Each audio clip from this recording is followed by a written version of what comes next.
Queen's set up this Queen's China Leading Office about some years ago. So that's the kind of starting point for Queen's to have a kind of overall strategy in China. So for the past some years, we've been developing relations with mostly universities. As you know, a university can do actually a lot in China. For a few things I would like to mention that, student recruitment, research collaborations, and other degree or non-degree academic programs. So we've been developing quite some good relations, mostly in Shanghai and Beijing, with some top-tier Chinese universities for different kind of programs. I think education is a very special industry, if you can call it that. It's pretty stable. To me, Chinese kind of market for education, for overseas education especially, pretty stable, and actually we are seeing increasing needs in this country. Many more Chinese families want to send their kids to overseas for their degree or non-degree or for experience. So Canada, I think, becomes more and more a favorable country for them to choose. That's what I see. And all the universities actually taking internationalization as one of their kind of developmental strategies.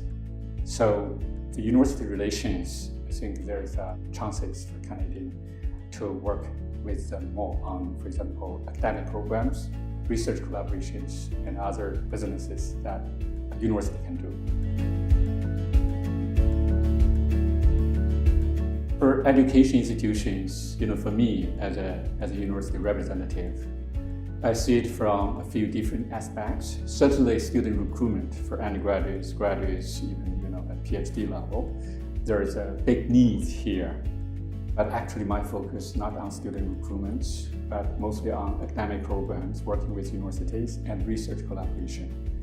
For example, we have built a platform with top universities in Shanghai, like Tongji and Fudan University, for Sino-Canada Center for Environment and Sustainable Development.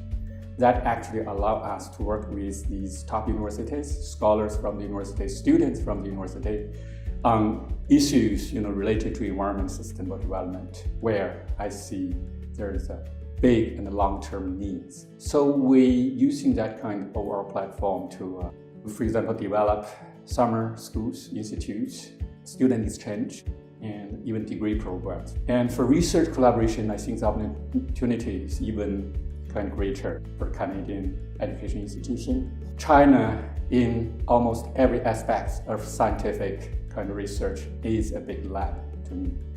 Science, engineering, even social issues. I think Canadian scientists, scholars have to pay more close attention to this place. First, for the research questions, simply because the size of the country and the growth stage of the moment.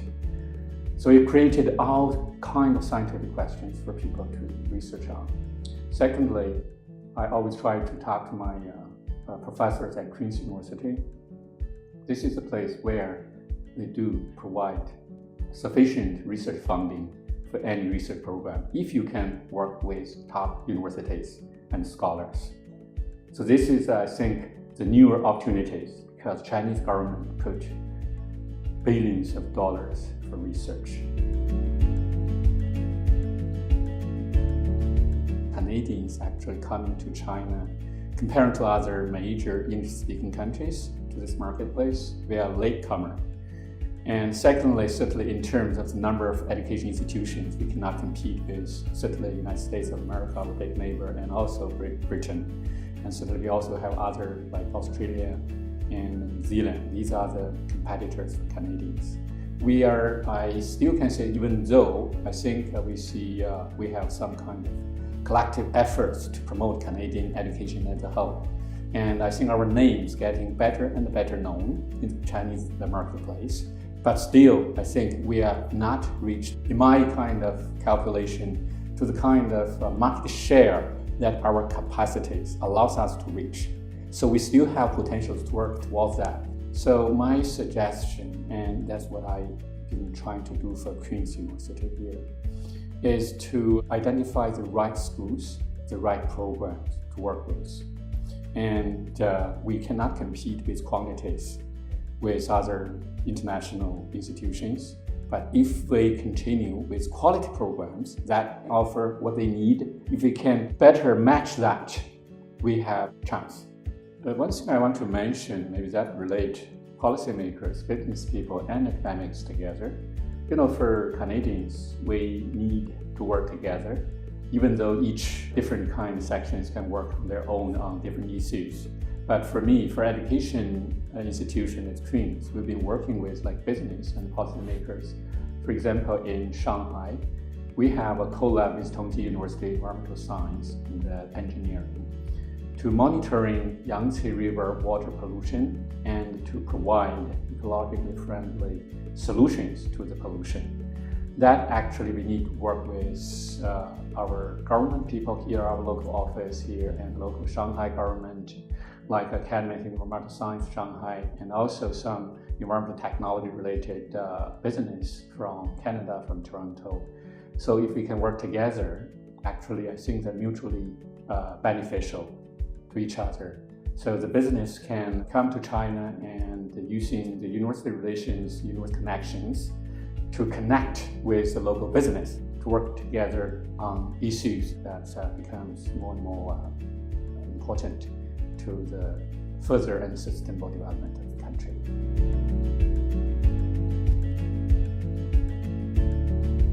One thing I would like to suggest, especially for those newer business coming to China, to try to work with our local offices, our embassy, our consulate general, trade offices.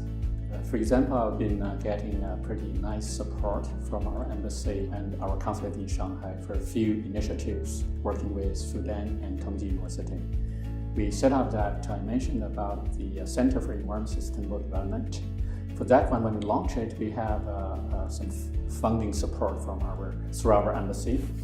And we organized a high-profile, for example, the Sino-Canada Water Forum. So that's one of the areas Canadians have expertise and can offer to the Chinese, and where there is a great needs here in the market.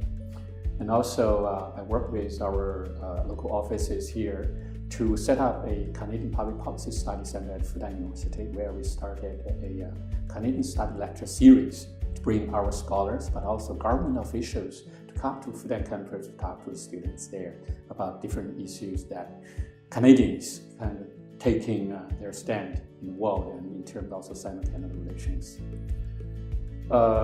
So this is kind of help, I think is very important for me to make Queen's, I would say, a success, but certainly I think I would love to work more closely with our local office more for this. I would also like to suggest that based on my educational experience, even though it's different kind of business industry, I think we have to branding our Canadian produce and service more carefully and more in a long-term vision. The Chinese market at the moment has some problem. One of them is the issue of trust. Consumers, customers doesn't trust almost any produce companies. They have very suspicious eyes because of the bad experience in the marketplace. I think everybody knows something about it. But if you want to come here and stay for long term, I think quality produce and service is only suggestion. China is so large. Its population size, as we know, is the largest in the world. And China also geographically, very diverse. So actually the taste and preference are different. You have different audiences here ready. If you convince them that you're good, you will have that part of market developing your business here. So for example, in my own kind of field of work, I talk to parents, students, university people, counselors. Some parents and students may enjoy staying 4 years undergrad program in a humongous international metropolitan. Like in Canada, it will be Toronto, Montreal, Vancouver, cities like that. But some parents do enjoy sending their son or daughter to a small place like where I'm from, Kingston, where there's a mid-sized good universities, quieter environment and less international student percentage. So the preference and taste is really diverse here. That I think means that any kind of business or universities, colleges, if you can make yourself unique and build on your own strengths, you always have a chance.